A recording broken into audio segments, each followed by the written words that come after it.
ఎన్టీఆర్ జిల్లా మైలవరం నియోజకవర్గంలో భారీ చోరీ జరిగింది. ఇబ్రహీంపట్నం వీటీపీఎస్ రిటైర్డ్ ఫోర్మెన్ ఉద్యోగి రెడ్డమ్మ ఇంట్లో 10 కాసుల బంగారం, వెండి సామాగ్రి, 3 లక్షల నగదు చోరీకి గురైంది.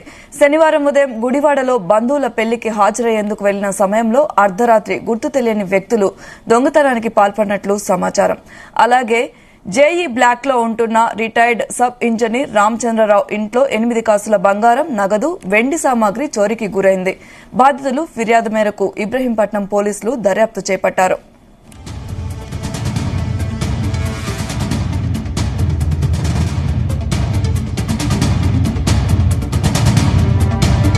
సంవత్సరాలు బట్టి ఉంటున్నాను.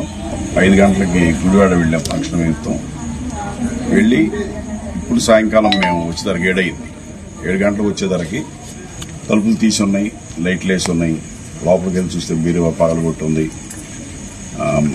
అన్నీ తీసి మంచం మీద సామాన్లను పరిచారు.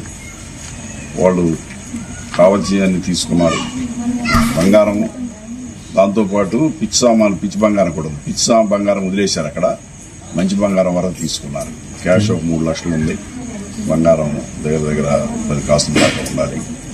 వెండి వస్తువులు ఉన్నాయి.